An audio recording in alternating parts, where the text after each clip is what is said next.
Hello, my name is Troy Adu here, I'm Tyler Hoskins. and you're listening to our Sick Ass podcast. Kia ora, and welcome back to another in-guest episode of the Sick As podcast. We have managed to get this young man out of his nest where he was working for a little bit to come down for exclusively for this interview, I actually think.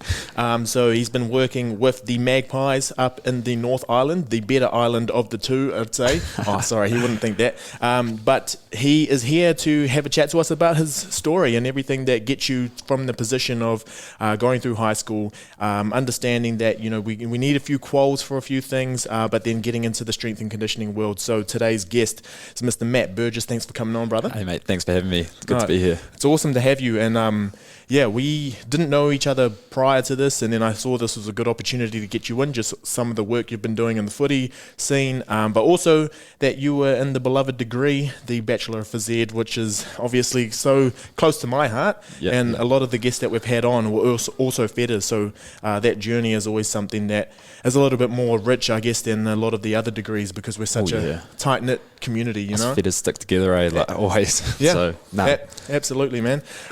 Cool, so just to get you to where you are now, the big thing is, you know, a lot of your upbringing stuff. So in the intro, I did talk about the North Island, which you have been staying in, but you're not originally from the North Island. So do you want to tell us a little bit about your upbringing and then through high school and whatnot? Yeah, so I grew up in Christchurch and in the Barrington, like Cashmere area. Cool. So I went to like Summerfield School and Christchurch South Intermediate, then to Cashmere High. Christchurch was all good growing up. Like, there was the earthquakes and all that. Yeah, that of course. rocked the place.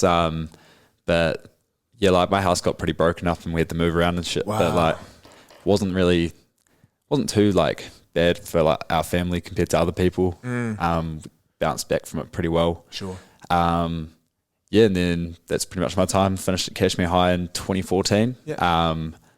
Was a bit lost after that, didn't know what to do pretty much. So I knew I loved PE. I was a bit of a blowout with every other subject at school, if I'm honest. Like, sure.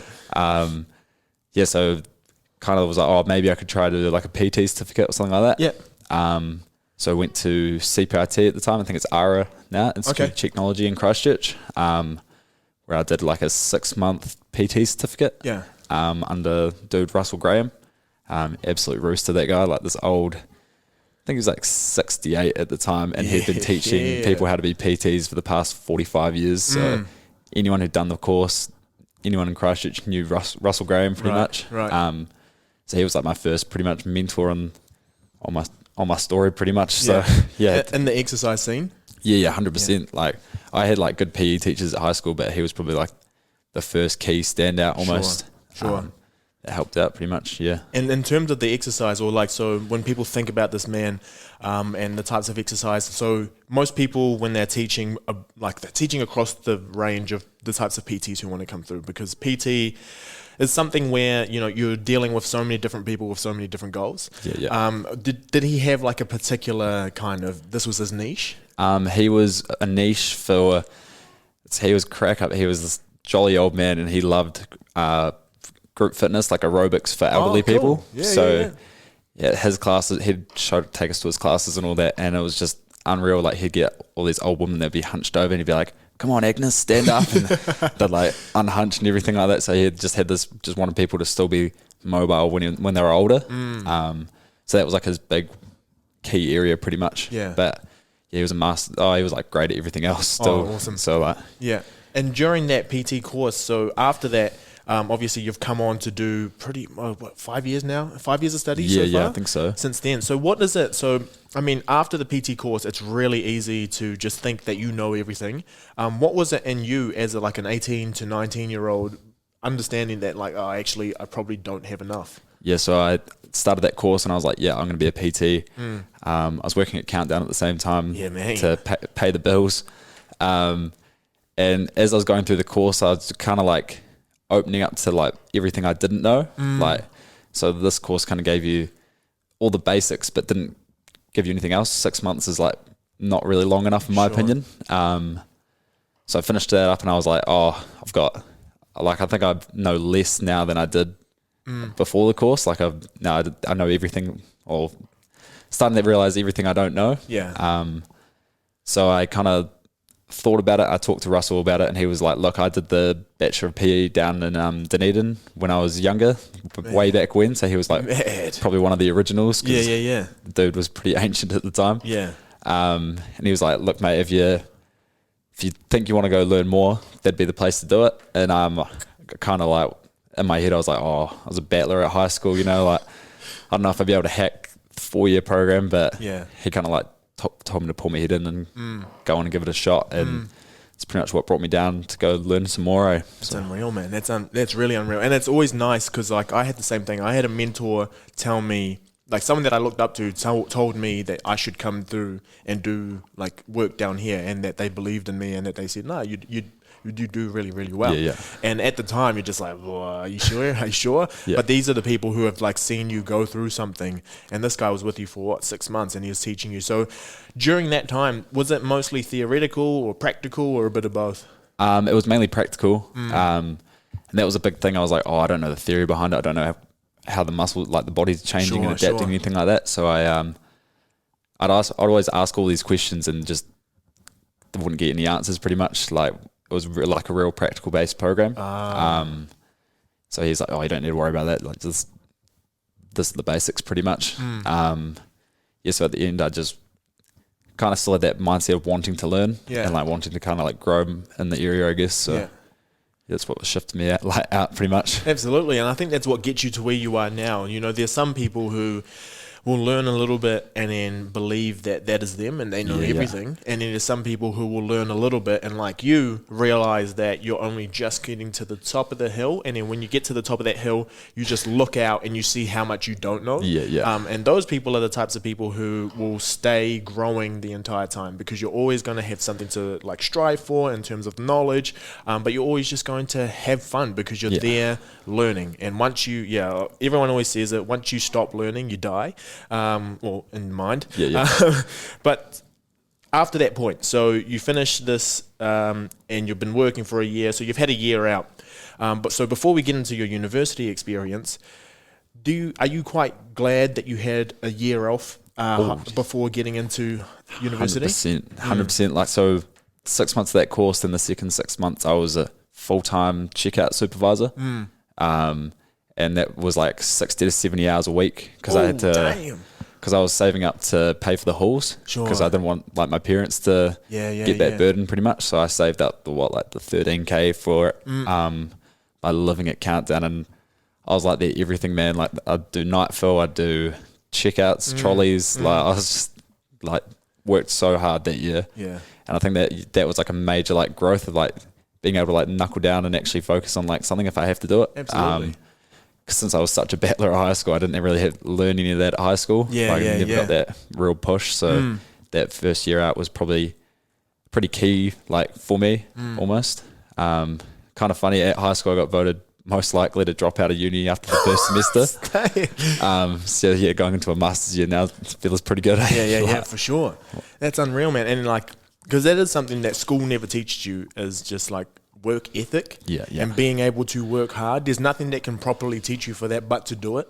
So when you got down here to uni, so you went into the hall, and the whole experience is just something else. Like, you are exposed to so many different people with so many different backgrounds, and a lot of them do come straight from high school, and like that work ethic that we were talking about there, I mean, I hate to throw them all under the bus, but a lot of them don't have it. Did you notice that, you know, just having that extra year, it's only 1 year, and you're 1 year removed from majority of the people you're going to be with. Did you notice a difference in like how you were versus how they were? Yeah, definitely. But I feel like, because I was in Unicole, so there's 600 people at that hall.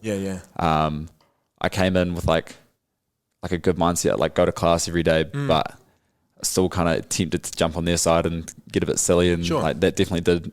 Kind of my first year I was a bit less switched on. That happened every other year, but like, I think it was just that mix of just so many people there in the area, like, to influence you on what you're doing. But like, it was interesting watching kids like go in, not go to class or anything like that. Like, I think in my first year I didn't miss a single 8 AM hubs lecture. Like, and everyone else was like, that's a huge achievement. I was like, mate, that's just, you got to go. Like, that's class, mate. Like, you got to get it done. So there was probably that a little bit of maturity I kind of grew from that year off that definitely impacted my behaviour and compared to other people. Yeah. So. Well, I knew that, because you had saved up so much money, this is your own money that you're seeing going into it. Yeah. So because of that, I've talked about it on this podcast before, but with the money stuff, you don't see like 13 grand as just 13 grand going out. You're like, I worked so many different weeks of like 60 to 70 hours. I was stocking them shelves, I was pushing them trolleys, I was at the checkout doing all of those things.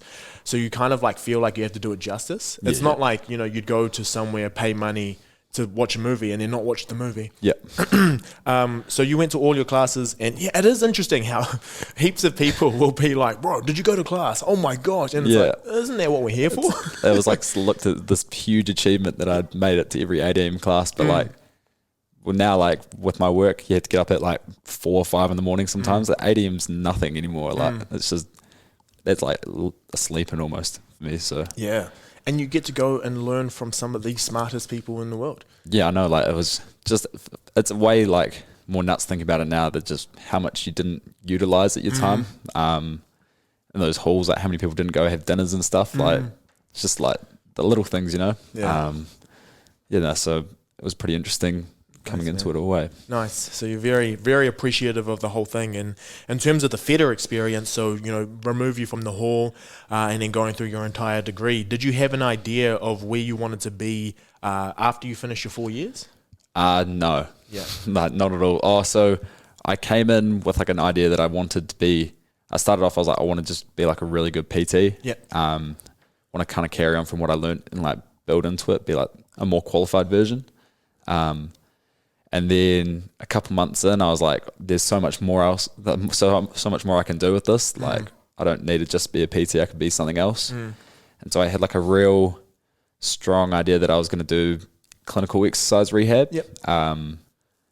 Just from having Lynette Jones as like a lecturer, she was one that kind of like pushed that whole, there's this other side to training. You don't need to be with that top 1%. Yeah. And so that was like a area I kind of saw myself leaning towards for probably until halfway last year almost. I think that was like... Oh, wow, really? Yeah. So all the way through? Yeah. So up until about 3.5 years in, that's when I kind of started changing my opinion again, going, well, I could go elsewhere almost. Yeah. And it was down to like a key quote from Lynette, like favourite lecturer, but she was also like, look, 99% of people are going to go into... are going to want to get that top job, and only the 1% are going to get those top jobs with the high, pro athletes and all that. She's like, you may as well go into other fields and ensure you're going to get a job. And I was like, it took me till that last little bit. I was like, maybe why can't I go for that top gig, pretty much? So that's why I kind of like shifted my position in the last year, pretty much. Yeah. So now you've gone into the more, you're focusing on strength and conditioning, and was most of it. Were you always looking at, being around the footy scene, or was it kind of just like, I'll do strength and conditioning and then it depends on what's available at the time? Well, at first I was like, I'll feel real comfortable in a footy scenario. Yeah. Like I've played footy my whole life, watch it all the time, just love it. But I think as soon as I did so we did like a short course through our PE degree with a fella called Mark Drury, he's like, head of Strength and Conditioning New Zealand and used to S&C of the Crusaders and all that. Right. We had a session with him, and that kind of like shifted quite a lot of my opinions almost. Sure. So. What were the types of opinions that you had like prior and then to now? Like, did it solidify that this is the kind of thing you wanted to do, or was it like just checking other boxes? Prior to it, I remember like other people on the course saying that they were going to be S&C coaches, and me thinking like, oh yeah, good luck, mate. Like there's no jobs there pretty much. Yeah. And then doing that course, he was like, look, you've just got to apply yourself, make sure you're doing everything, all the little things really well. Like if you're happy to go pick up the cones, like all that little stuff does get noticed. Yeah, for sure. That you do that.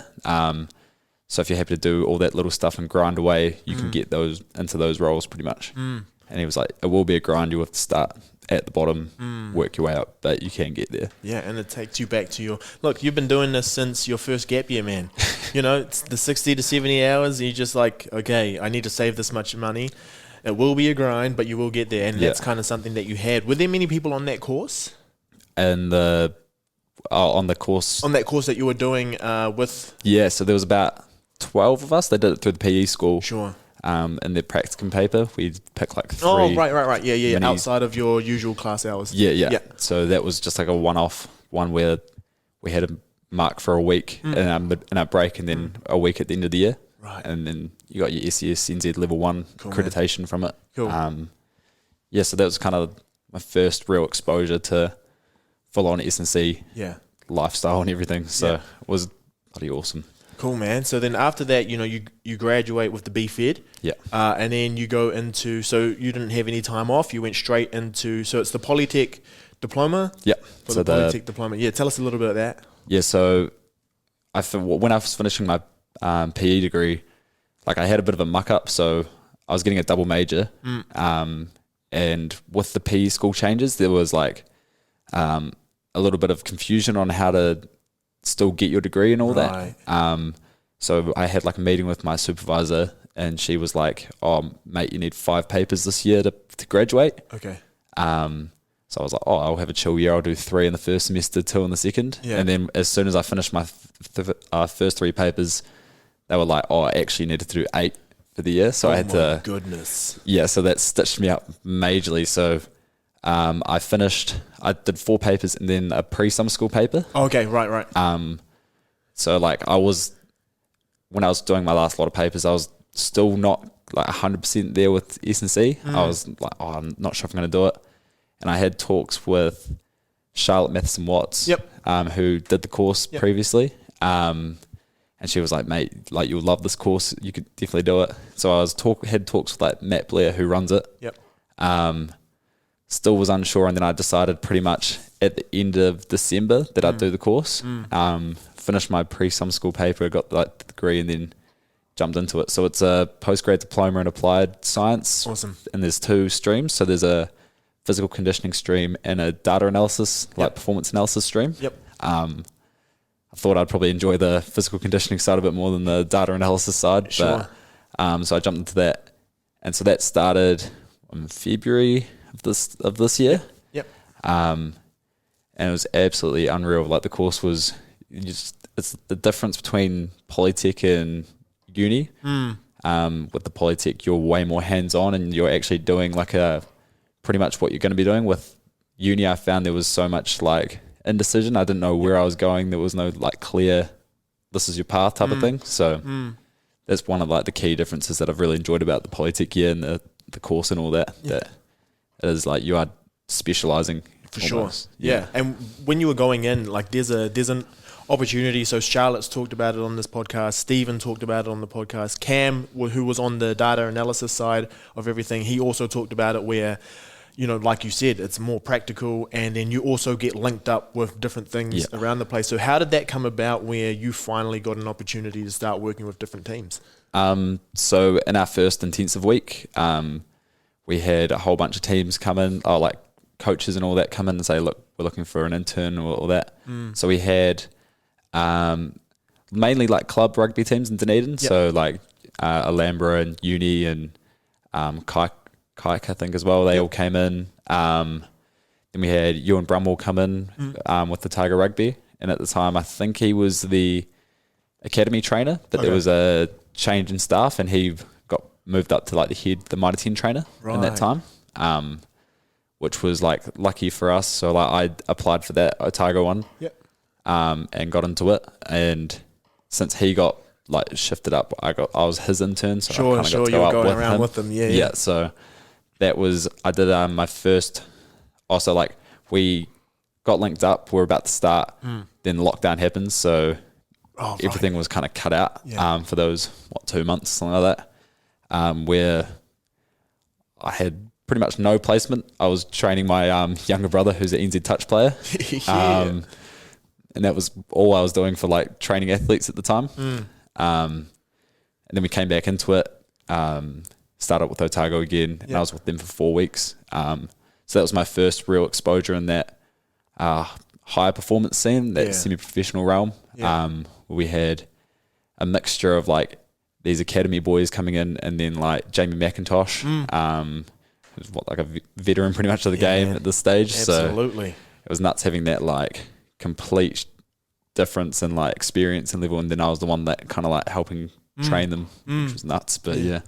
And how fast? So when you get into a position like that, like you said, there's some people who've been playing the game since since forever, and also playing at different levels. Like they've gone all the way through to the international stage, but then they've come back again, and they just have so many years working with so many different trainers, but also pretty clued up themselves about how to train themselves. And you're coming in as this fresh blood, someone who hasn't really been there much, but then you have to come in and you actually have to run sessions. Yeah. How long did it take you? Because like it's probably a lot of in your head, but also just part of the culture. How long did it make you feel like, or take you to feel like, you can maybe run some things on your own, or that these boys actually, they're listening and they're engaged in the sessions? So I got told pretty much in my first week, I was like, all right, next week you'd run the preparation for the gym. Damn, that early. Yeah, they were like, you'll be fine, mate. You got 5 minutes, go get it done.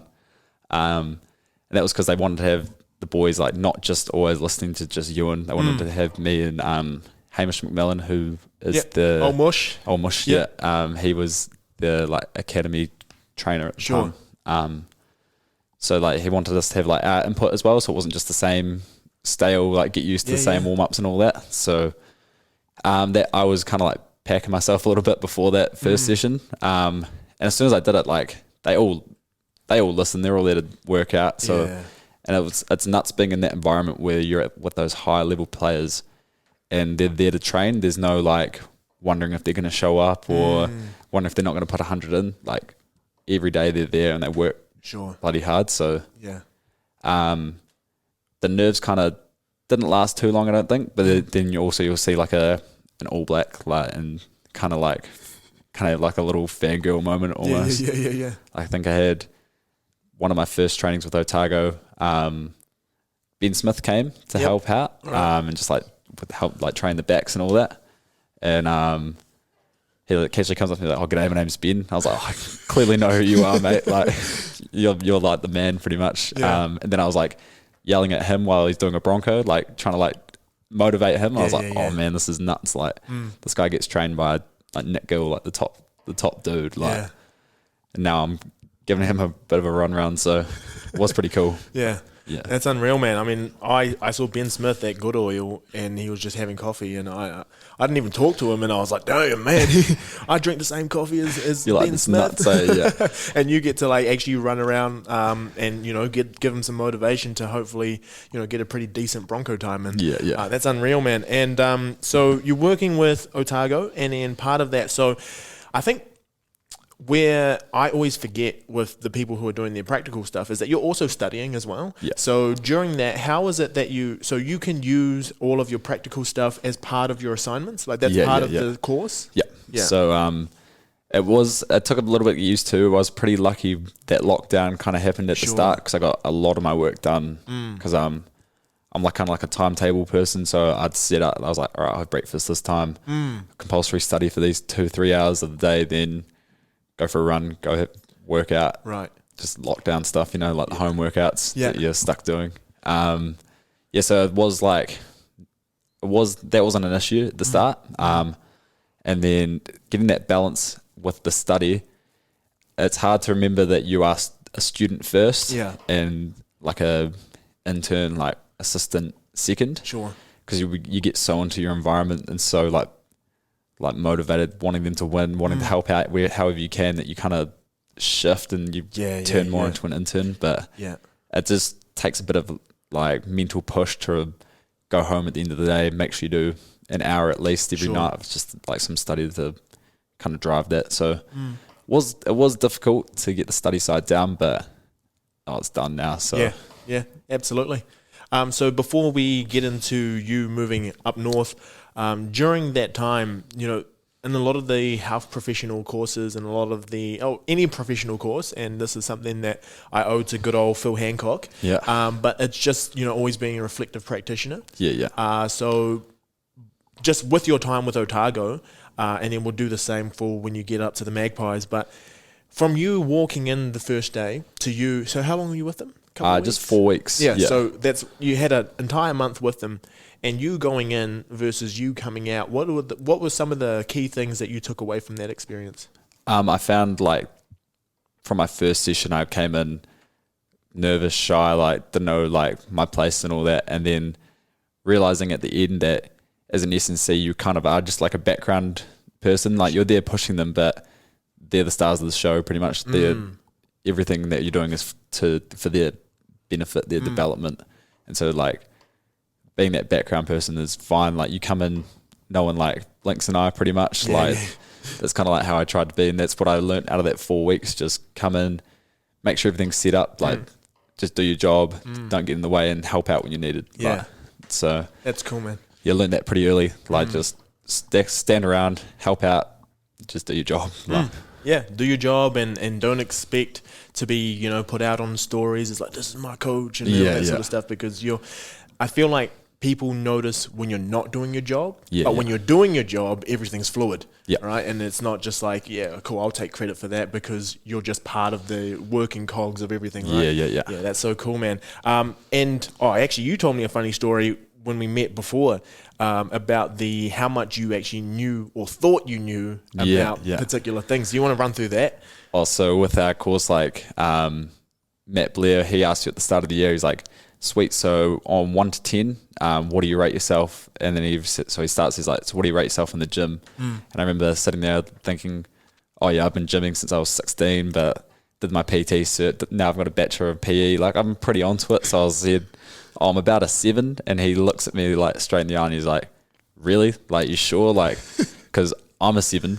And I was like, oh, what? Like, this guy's got like a doctorate and all that. Like, just like runs the show pretty much. He's like, Nick Gill, who's the top of the top, is a 9. Are you sure you're a 7? And I was like, oh, maybe not. Maybe I'm a 5. And then finishing my course, we had the same talk again the other day. Like, this was like 3 days ago. And I was like, oh, mate, I'm probably like a 3, to be honest. Like, now, like, it's that reflective practitioner, the more you know, like, the less you know, pretty much. Yeah, so that's, pretty much the rundown. And in terms of the gym stuff that you were getting into, so for your own training, and then, so, like, I think that's where we have that disconnect, right? It's like, when we go in to train ourselves, we feel pretty competent. But then when it comes to like having to deal with so many different people with like different insertions and all that sort of stuff, they're after different goals and all that. Like that's when it starts to get tricky. Where you can't just be a one-trick pony and just like, this program, take that. And then being in the gym, some people respond to different cues. Some people just don't even like you. That's when you're like, okay, I am a 3. The individuality is like the biggest. So it's like one of the training principles, and that's like, in my mind, the most important one. Like, everyone is different. Everyone has got different mobility, like their joint angles and all that. Like strengths, weaknesses. You got to just be like key on the individual, and then like their mindset as well. What makes them work? That's like something you got to look at hugely when you're training anyone. 100%, man. I mean, there's so many people who will post like, do you squat like this? You're squatting wrong. It's like, what if though I have a short femur, long torso? Like, just like, you can't just say sweeping statements like that. I remember once I was in the gym, I was in like a Snap Fitness in Christchurch. Oh, here we go. Doing a dumbbell chest press, like just basic. And I was going like right down, not low. And I got tapped on the shoulder. And this lady comes up to me, she's like, oh, sorry, you're doing it wrong. And I was like, oh, excuse me? And she's like, you're only supposed to go to 90 degrees. She's like, I've done a PT course, I know what I'm talking about. And I was like, mate, I've got no pain, I've got full range of movement. I'm getting more muscle activation by going lower. Like, starts spilling out all this knowledge. Like, and I was like, look, it's individuals, not like the set in stone 90 degrees, which is probably ideal for people like in terms of like if they've got poor mobility or if they're if they don't have much training, then it's like a safe health and safety 90 degrees. But like that was like one moment I saw that I like got absolutely spilled out by this lady. That good old PT course, man, it'll get you. Cool. So when did it happen that you got the opportunity to then head up to the North Islands? Because obviously some of the earlier guests that I've had on, it was pre-COVID, we could travel to different places, and you probably would have had the opportunity to head overseas, but then you had the opportunity of crossing the to cook straight. So that's your C there that you got to cover. But then you got up to Hawkes Bay. And you have been up the Magpies since you've gone up there. And I honestly thought prior to knowing you, I was like, bro, he got to go home and work with his home team. This is unbelievable. But how did that opportunity come about? Oh man, it was nuts. So like Matt Blair like offered it to us. He was like, oh look, Luke Stevenson and Hawkes Bay is looking for an intern. And I was like, I saw the email and didn't really think much of it. I was like, oh no, I'm pretty happy here. Otago's treating me pretty well at the moment. And then we had a lecture with, I can't remember his name, but he's the head coach at Dartmouth College. Okay. And he was like, look, the number one part of getting a job and like going anywhere with S&C is you've got to show that you can take risks and just jump and get into it and like do stuff. That ability to just move around, get out of your comfort zone and try to flourish is key. As soon as that lecture finished, I was like, oh, mate, that Hawkes Bay gig doesn't look too bad. Like, so I emailed Luke, and then that was like before lockdown, I think. Yeah, no, it was just after. Yeah. And he's like, oh, look, I'm not sure with lockdown, all the budget cuts. And then one day I was about to take a spin class at Unipol and get a call from him like 10 minutes before, and he's like, oh, mate, you've got the internship if you want it. Like, unbelievable. So I moved up 2.5 weeks later pretty much. And got into the Magpies area, which was crazy. Like the first day I fly in on the plane, my boss comes picks me up in like the Magpies ute, and he's like, oh mate, have you got your footy boots? And I was like, yeah, they're in my bag. He's like, sweet, we're just gonna go down and play some like conditioning games with the boys. It's just all the boys from like around town, so you probably won't know any of them. Oh, apart from Brody Retallick, he'll be there. And I was like, oh snap. So like my first day I was playing touch footy with Brody Retallick, like absolutely like bewildering. Like this guy's World Rugby Player of the Year, and now he's feeding me a try on the corner pretty much. Like. And so booting up to like, so you're lacing up, you're getting out there and you're playing, and you know, you're running some of these drills with the players that are out there, right? And these are people who, you know, their whole life is dedicated to playing footy. And, you know, you've played a bit of footy, and you have the brains for it in terms of understanding, you know, what energy systems were working. But now you have to get out there. You actually have to put yourself out there. You know, how long did that take you to feel like, okay, right, we're doing this? Yeah, I still know I'm terrible compared to them. Like, so I play a lot of like conditioning games with them just to help fill numbers, and it's a good workout for me as well. And then sometimes I'll have to jump in and like help with drills. So like be at like a number 8 position and feed the half back so they can practice that like off the back movement. And yes, my catch pass, like I can only pass one way, so like that's dusty as it is.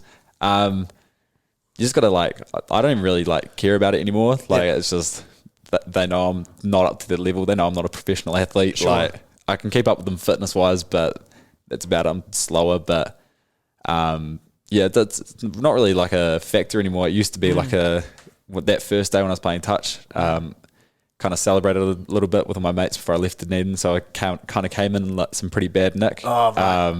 So I was absolutely dying that first session. That was what I was more worried about, that I wasn't fit to keep up. But now that I'm fit enough to keep up, like it was fine. Yeah, it's cool, man. And during that, so you're getting to know a lot of the players, and before you get into anything, you always have like a kind of a preconceived idea of what it is you're going to be doing. So as a strength and conditioning coach, I guess it's going to be so dependent on what that team has and that team culture. How has that changed from you going into the team, what you thought you were going to be doing versus what you're actually doing now? I got told, like, I was like, you're an assistant S&C. Your role is going to be player wellness and GPS analytics. Cool.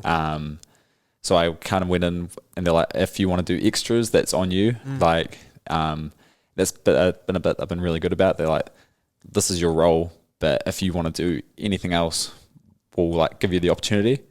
So I kind of came in thinking I was just going to be like on the computer pretty much, not like in gym sessions and all that. And then I'm with the boys every training, all the team meetings. I'm there, like have like close communication with all the coaches, with with like the chairmans and all that. Like, so I'm just completely in the middle of it all, which has been unreal. It's been such a cool experience, to be honest. That's so cool, man. And so you mentioned player wellness. Now that's something that's actually getting a lot more attention now, because we're realizing that these players are not just like players. They're people too, and a lot of their personal lives or a lot of stuff that can stress them out actually really hinders their performance. What are the types of things that you guys look out for and that you kind of implement depending on the situations?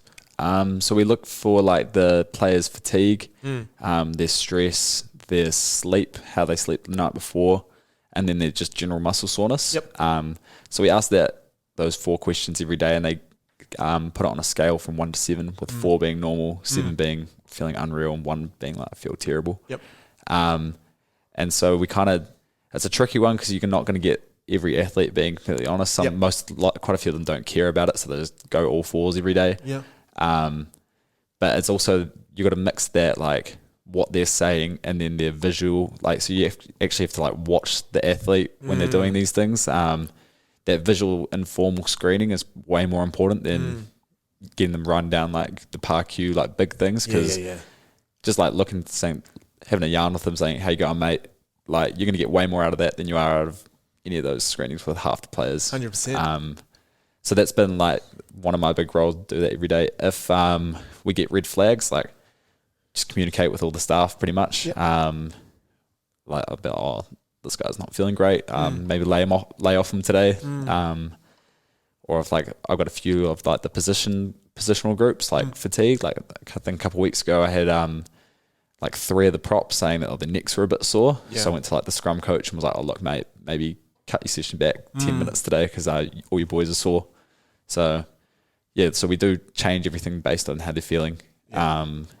And we keep everyone like in contact, like if there is any red flags.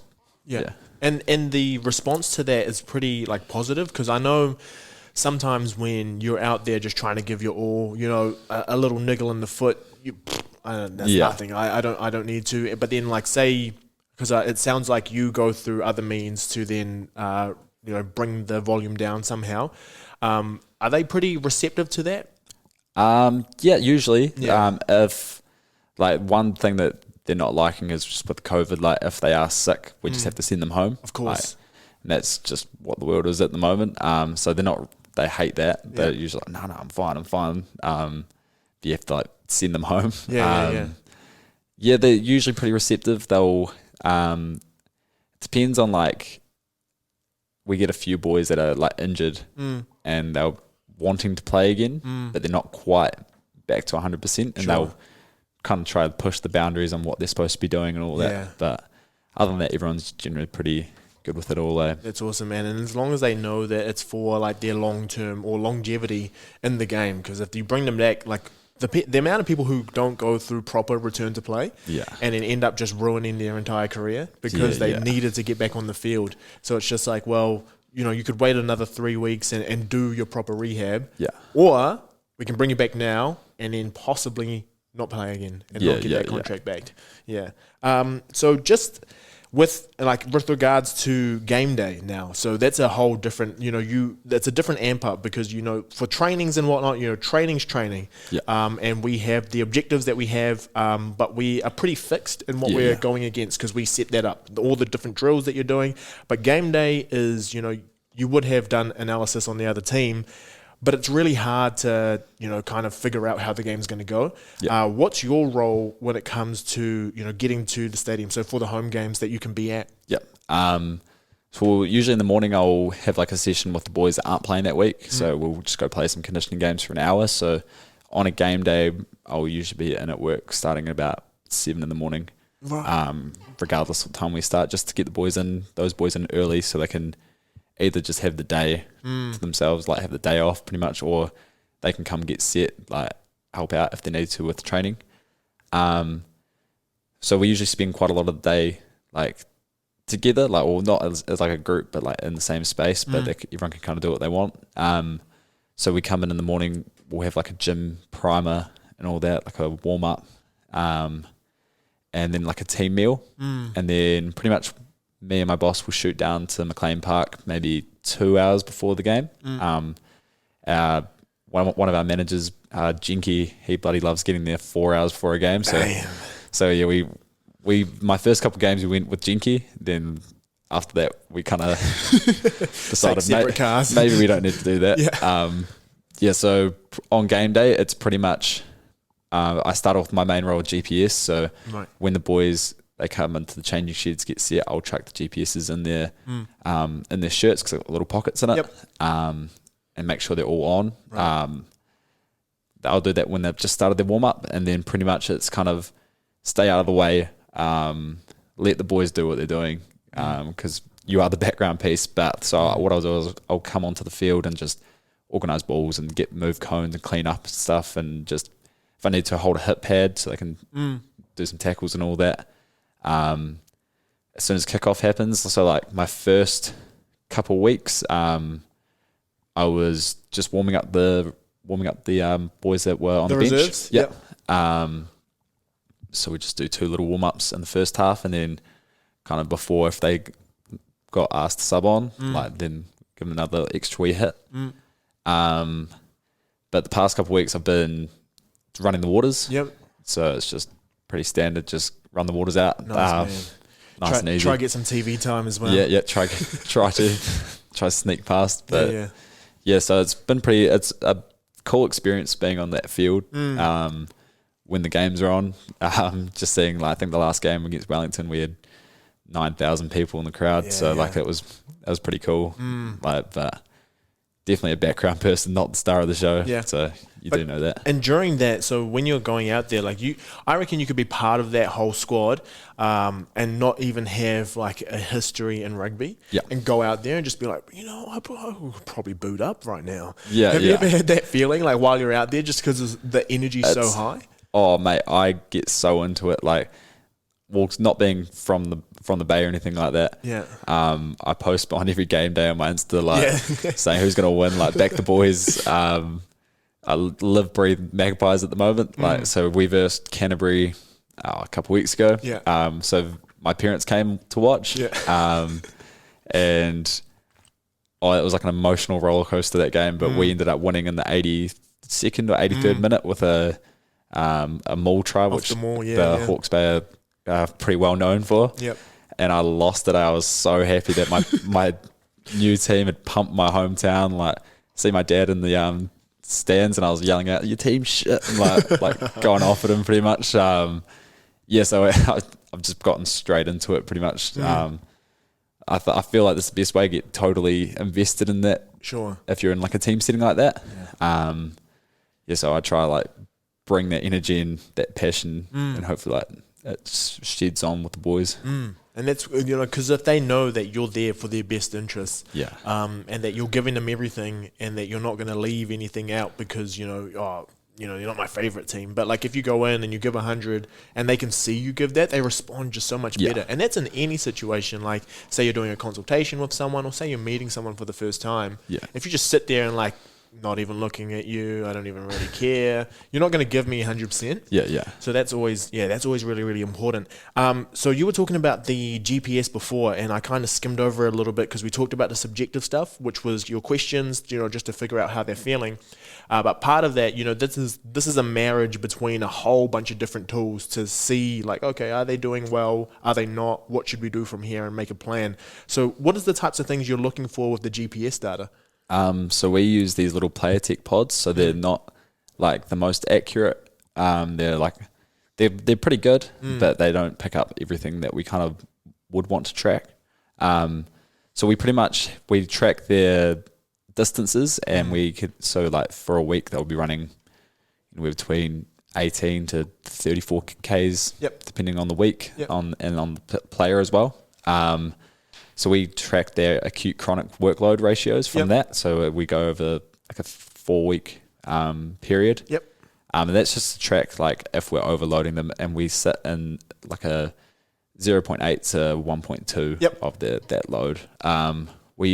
With the shorter season, we've kind of stuck around the 1.1, 1.2. So you're pushing the upper threshold of everything? Just because we want the best, and we're playing in the Bay, it's bloody hot. Like it's going to be, we want our boys to be like rearing to go, like depending on the conditions. And And we've seen that we've had some blistering hot games in the Bay, and you can tell our boys are just kind of used to the conditions and pushing quite well. We haven't had any soft tissue injuries. Cool. So that's worked. Other than that, we track their meters per minute. So we know roughly where they should be sitting compared to their players, depending on the training. That's a big one that we look at. Judge if someone's working hard enough. If they're slacking off, we kind of evaluate what happened in the game. Was it just not a fast running game, or were they just kind of slacking off a bit? Sure. And then we track their high speed meters. And so that's any running that they do that's over 70% of their 70% of their max speed. So all their max speeds are all set. So they see all their max speeds just for interest. Just because they like to see who ran the fastest and all that. And so we put that little print up on a bit of paper and just put it onto the wall. And you see all the boys will come over throughout the gym session, have a look at it, laugh at each other, see who ran the furthest and all that. And then we get a lot of it out of it from coaches. So we could go over so much more stuff like accelerations, decelerations, or high metabolic workloads and all that. Just with our pods, we've got this big rock mentality where we don't need to get all these little fine details. They're not that accurate. We might as well get everything basic and get it right. And then that way, and it's worked. We've got pretty fit boys. We're doing pretty good on the table. So and you're avoiding injury as well. At the same no time. one's hurt. They've all got their own little niggles, but we haven't hurt anyone through our loads that we know of at least. So. And it depends on, I guess, the time of the season as well. You're in season at the moment, and the last thing you want to be doing is pushing super hard. And I know I was listening to Nick Gill talk about it, and I can't remember what game it was, but during a warm up, or he went for a practice session, and just because they were getting so amped up on everything, he injured Dan Carter while he was out for a kicking sesh. So that's almost the hardest part, is not rearing them, not amping them up, because all of them are there to play footy and play the best footy they can. But it's seeing the people who just want to give 100 all the time. How has that conversation happened? So, because that's difficult. It's really, really difficult. Anyone who's been in a competitive space knows that all you want to do is just go hard all the time. So how do you have those conversations? It is hard, and you just have to be straight up with them. You have to be look, mate, you're not good. We had a player get a concussion a couple weeks ago, and he kept trying to sneak into training drills and all that. We had to be look, mate, come on back. We also had another player who had I think it was an issue with a pancreas or something like that. So he was in the hospital for a while, and then him coming back, he's a prop and he loves the contact, loves the big hits. And his first proper training session back, he was holding a hip pad, and we were still come on, mate, you're not there yet. Sure. It's a shoulder right to the pancreas. So my boss Luke does most of that, since he's the head, of course. And he's really good at it. Everyone kind of just looks at him yes, Luke, cool. You said it, but he's good at those conversations. I haven't really had to have too many. I've had the odd few, but nothing really that stood out too much. Sure, but that would be after years of building that relationship, right? And you start to trust each other. I guess you'll slowly, depending on where you end up, you'll slowly blood in with whatever team you're with. And when you become head S&C, you're the person that they all look to, and they'll kind of just take your word for everything that you're doing. So coming out of that, so you have managed to get yourself into the Super Rugby scene. So for the people who are overseas, so we're talking provincial right now with the different, so Hawkes Bay is where he is, and then there's Wellington, Auckland, etc. And then a lot of them come together. So down here in South Island, the team is the Highlanders, which is basically up to Christchurch, from down south all the way up to Christchurch, and it's the Highlanders. And Matt has been lucky enough to get a gig with them doing a little bit of research. So you're going into your masters? Yes. So go into that.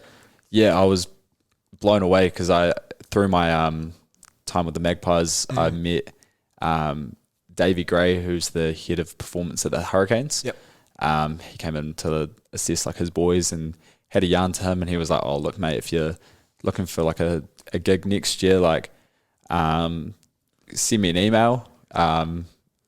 I didn't have his email, so like, I was like, oh yeah, cheers. So I found him on LinkedIn, just flicked him a message pretty much, and started building this relationship with the Hurricanes, and yeah, it was pretty nuts. Like it's not common that people go into like Super Rugby programs straight out of like the first year of our course, so I was lucky with that. And then Jaden Pinfold, who I work with at the Magpies, his brother Scott is with the Blues. Sure. And he sent out an email to Jaden like, look, we're looking for an intern up at the Blues. So I applied for that as well. Yep. And then this Highlanders gig came up through just for us Polytech students. So they've worked out this deal with Simon and Ian down at the Landers. So I applied for that as well. I was like, and my lecturer was like, look, it's good in this sense to like be a bit selfish and go for all these gigs and just because you want to get one at least. Yeah. And I was blown away that I got offered all three in the end. Man, well done.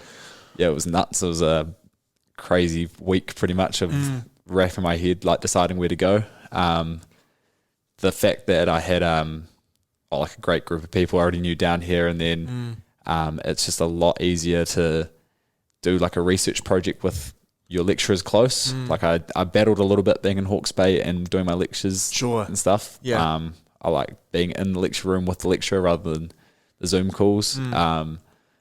So yeah, and then while working at Unipol, got a job there. So I was like, this is probably like the smartest place to go for the year. So yeah, lucky enough to get into there. So I'll be doing my research project and my thesis under the Highlanders next year through GPS. Our topic isn't 100% clarified just yet, but hopefully in the next couple of weeks it will be start ironing out like a proper topic. Yeah, and that'll be stuff that that'll be data that you collect over time, just so that you can start to refine that training process and how much they're doing. Yeah, so it's interesting already. So I had like a talk with Simon and how much more they are able to look at compared to what I do with the Magpies. So they have the top VX equipment, VX sport equipment, and the stuff is super accurate. Like can tell like the accelerations and decelerations pretty well. Wow. Like they're pretty certain that it's like up there at the accuracy. Yep. So that's like something new. So I've got all these. So the Highlanders look at all these other different metrics. When someone was talking to me about it, he kind of blew my head away because he was spitting information, and I was like, oh my gosh, like. So I can't remember everything that they go over, but like it was definitely a lot more than just your distance and your high speed meters and all that. Yeah. So it will be like a big year pretty much, I think, next year. Yeah, and I'd like to get you on after that so that we can talk about the types of things that you've found, but also the difference between working with the provincial teams and then going into the Super Rugby kind of area, because you watch it, you can just watch it, like without knowing the numbers of anything, like watching club to Mitre 10 to Super Rugby to international, the game speed is just so much faster. Well, you can already tell that. Like we tell that from the games that we have with us playing, say, Manawatu versus playing Wellington. Like all our meters per minute against Wellington were higher by 3, I think, per player at least. Like it was just nuts. And then there's that next level. They were saying that like in one of my lectures that they compared stats between like, I think it was Fiji when they were playing teams like Tonga versus when they were playing the All Blacks, and like that's what they had to battle with. They couldn't keep up with that higher speed, so their whole game plan was how can we slow down the All Blacks back down to our speed so we can work effectively. It was an interesting part of the game I didn't even think about. But absolutely. I mean, that's when the whole the classic, just like, let's play our game, and you try to build them because, you know, you don't have that sort of stamina, or you can play it for the first 5 minutes and you look like you're hot, but then, 25 minutes in, we're just like, we ain't got nothing anymore. Yeah, so it's nuts, like that's like a whole area that you can get into with it. But. Absolutely, man. So for the last question that I ask all of the different people that come on is more about you and personal things that you get up to. So what is something that you do, like it's either a routine or just something that you do daily or close to daily that helps you feel like you've optimized your day? I think the big thing is just getting out of bed real early. Like out of bed at 6, and then I'll usually do something in that space before like depends if I have to go into work earlier or not. I can't function without my 4 eggs on toast. Oh, man. I just I'd have 4 eggs every morning, just smash that. Yeah. And then other than that, I like getting away from like the footy and all that. Like I'm such like a sport head anyway. So like, I try my best to like fully get away from that at some point of the day, like every day.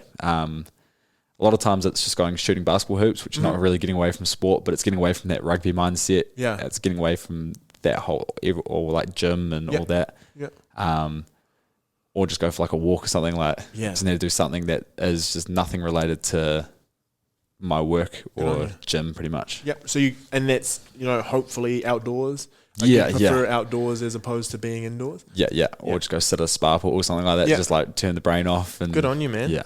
Yeah, I mean, that's the hardest thing for a lot of us is, the A-type personalities who just want to go. The hardest thing is switching off. Yeah. And being able to find that sort of thing is, it's very, really, really valuable.